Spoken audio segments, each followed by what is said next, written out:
Hi friends, welcome to SS academy. இந்த வீடியோவில் நம்ம என்ன பார்க்க போகிறோம்னா, வைரஸ்களால் ஏற்படுத்தப்படும் காற்றுவழி நோய்கள். அதாவது வைரஸ்களால் நம்ம உடலில் ஏற்படுற காற்றுவழி நோய்கள் என்னென்னு கொடுத்துருப்பாங்க. ஒரு 5 இருக்கும். அது என்னென்னு பார்க்கலாம் வாங்க. ஃபஸ்ட்டு நோய் கொடுத்துருப்பாங்க. அடுத்து அந்த நோய் வர்றதுக்கான நோய் காரணி கொடுத்துருப்பாங்க. அடுத்தது பாதிக்கப்படும் உறுப்பு. இந்த நோய் வந்தால் எந்த உறுப்பெல்லாம் நம்ம உடலில் பாதிக்கப்படும் அப்படின்னு கொடுத்துருப்பாங்க.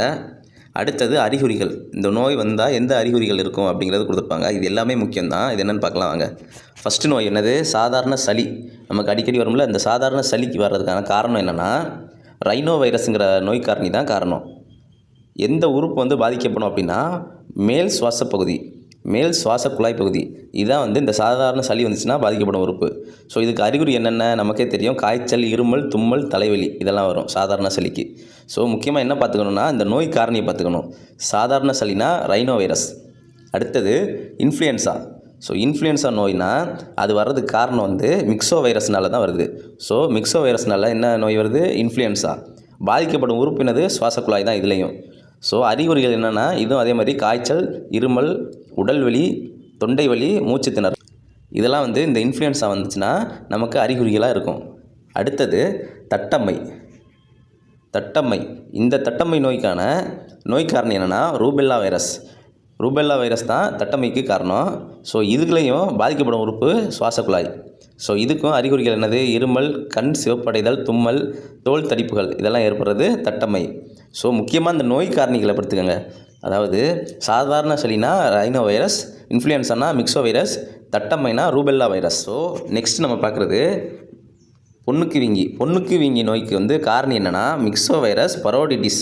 ஸோ மிக்சோ வைரஸ் பரோடிட்டிஸ் பொண்ணுக்கு வீங்கி நோய் வர்றதுக்கான காரணமாக இருக்கும். ஸோ இது வந்துச்சுன்னா பாதிக்கப்படும் உறுப்பு என்னென்னா, மேல் சுவாச குழாய் பகுதி. இதுவும் சுவாச குழாய் தான். அது ஆக்சுவலி எல்லாமே சுவாச குழாய் ரிலேட்டடாக தான் இருக்கும்.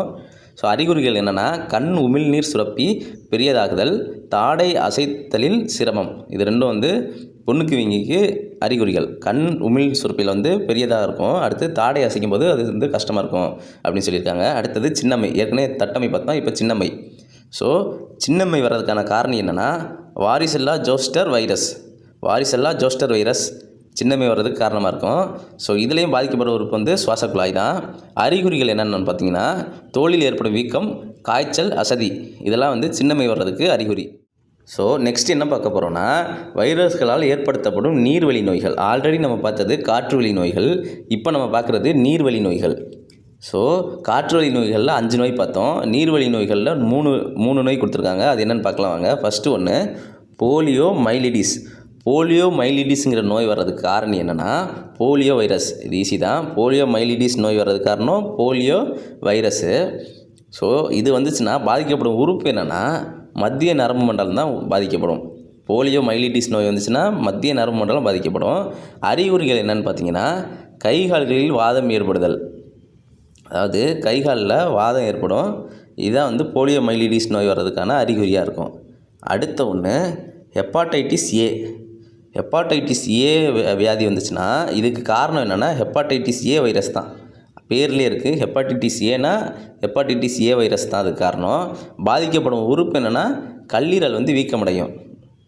ஸோ கல்லீரல் வீக்கமடைஞ்சுன்னா ஹெப்பாடைட்டிஸ் ஏ வைரஸ் காரணம் அப்படின்னு சொல்லலாம். அடுத்து இது வர்றதுக்கான அறிகுறிகள் என்னென்னா, குமட்டல், பசியின்மை, அதீத காய்ச்சல், மஞ்சள் காமாலை. இதெல்லாம் ஹெப்பாடைட்டிஸ் ஏ வைரஸ் தாக்குனுச்சுன்னா ஏற்படுற அறிகுறிகள். அடுத்தது அதீத வயிற்றுப்போக்கு. ஸோ அதீத வயிற்றுப்போக்கு வர்றதுக்கு காரணம் roto virus. So roto virus தான் அதீத வயிற்றுப்போக்கு வர்றதுக்கு காரணமாக இருக்கும். ஸோ அடுத்தது அதீத வயிற்றுப்போக்கு. அதீத வயிற்றுப்போக்கு வர்றதுக்கு காரணம் roto virus. So roto virus தான் அதீத வயிற்றுப்போக்கு காரணம். ஸோ பாதிக்கப்படும் உறுப்பு என்னது? குடல். நம்மளுக்கு தெரியும், குடல் தான் பாதிக்கப்படும். ஸோ அறிகுறிகள் வாந்தி, பேதி, காய்ச்சல். ஸோ அறிகுறிகள் வாந்தி, பேதி, காய்ச்சல். ஸோ ஓகே ஃப்ரெண்ட்ஸ், இதுதான் வைரஸ்களால் ஏற்படுத்தப்படும் காற்றுவழி நோயும் நீர்வழி நோயும். இது மேக்ஸிமம் என்ன கேட்பாங்கன்னா, அந்த நோயை கொடுத்துட்டு நோய் காரணி கேட்பாங்க. இதை நல்லா பார்த்து வச்சுக்கோங்க. இது இம்பார்ட்டண்டான topic. Okay friends, all the best. Thank you.